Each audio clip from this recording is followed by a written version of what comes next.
அனைவருக்கும் வணக்கம். TNPSC group 4 தேர்வுக்கான பாடக்குறிப்புகள் நம்ம சேனலில் தொடர்ந்து தந்துட்டுருக்கோம். இன்றைக்கி நம்ம பார்க்க போகிறது 2 சட்டங்களை பற்றி பார்க்க போகிறோம். இது எல்லாமே நம்முடைய பள்ளி பாட புத்தகங்களில் இருக்க குறிப்புகளை அப்படியே எடுத்து தான் நம்ம உங்களுக்கு தந்துட்டுருக்கோம். இது உங்களுக்கு மிகவும் உதவியாக இருக்கும்னு நம்புகிறோம். இன்று நம்ம பார்க்க போகிற முதல் சட்டம் போக்சோ சட்டம். போக்சோ சட்டம் அப்படிங்கிறது பாலியல் குற்றங்களிலிருந்து குழந்தைகளை பாதுகாக்கும் சட்டம்.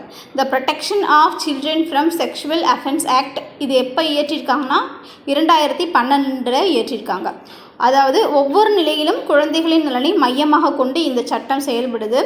போக்சோ சட்டத்தின் சிறப்பு அம்சங்கள் என்னென்னா, இச்சட்டம் 18 வயது வரை உள்ளவர்களை குழந்தைகள் அப்படின்னு தான் சொல்கிறாங்க. 18 வயது வரைக்கும் இருக்கிற எல்லாருமே குழந்தைகள் தான். அக்குழந்தைகளின் உடல், மன, அறிவுசார் மற்றும் சமூக வளர்ச்சியினை உறுதி செய்கிறது.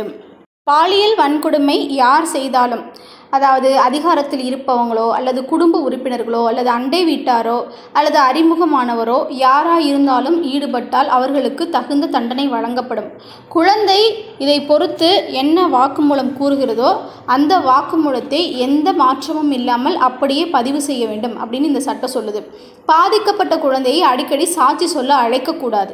இந்த விஷயத்தால் பாதிக்கப்பட்ட குழந்தையை ஓயாமல் சாட்சிக்கு வர சொல்லக்கூடாதுன்னு சொல்கிறாங்க.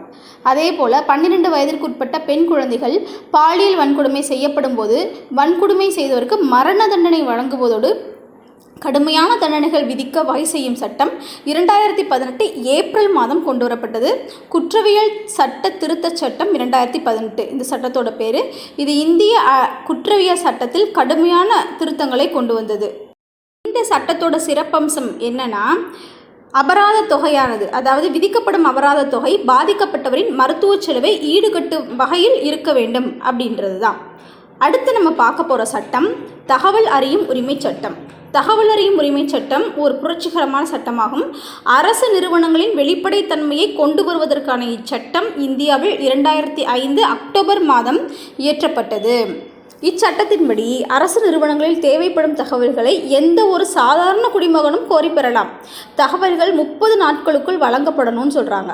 அவ்வாறு தவறும் பட்சத்தில் தகவல் வழங்கும் அதிகாரியிடமிருந்து கட்டணமாக ஒரு குறிப்பிட்ட தொகை வசூலிக்கப்படும். நாட்டின் வலிமை வாய்ந்த சட்டங்களில் தகவல் அறியும் உரிமை சட்டமும் ஒன்று. இச்சட்டம் மிகவும் எளிமையானதாகவும் சாதாரண மக்களும் பயன்படுத்தக்கூடிய வகையிலும் அமைக்கப்பட்டுள்ளது. மேலும் இச்சட்டத்தின் வாயிலாக தகவல்களை பெற படிக்க தெரியாதவர்களுக்கு பொது தகவல் அலுவலர் உதவி செய்ய வேண்டும். அனைத்து அரசு அலுவலகங்கள், அதாவது ஊராட்சி, நகராட்சி மற்றும் மாநகராட்சி அலுவலகங்கள் போன்ற உள்ளாட்சி அமைப்புகள், பல்வேறு அரசு துறைகள், அரசு பள்ளிகள், நெடுஞ்சாலைத்துறைகள் போன்றவை எல்லாமே இச்சட்டத்திற்கு உட்பட்டது அப்படின்றாங்க. தகவல் அறியும் உரிமை சட்டத்தின் மூலம் ஒருவர் அரசு ஆவணங்களாக கோப்புகள், அறிக்கைகள், தாள்கள் மற்றும் தனிப்பட்ட ஒருவரின் தகவல்கள் போன்றவைகளை கிடைக்கப்பெறலாம். நாட்டின் பாதுகாப்பு மற்றும் உளவுத்துறைகளான எல்லை பாதுகாப்பு படை, மத்திய சேம காவல் படை மற்றும் உளவுத்துறை பணியகம் ஆகிய முக்கியமான துறைகளுக்கு இந்த தகவல் அறியும் உரிமை சட்டத்திலிருந்து விலக்கு அளிக்கப்படுகிறது. ஏன்னா அதில் இருக்கிற நம்மளுடைய பாதுகாப்பு படை பற்றிய தகவல்கள் ரகசியமாக வைக்கப்படும் என்பதால் அந்த தகவல் அறியும் உரிமை சட்டத்தை நம்ம பெற முடியாது.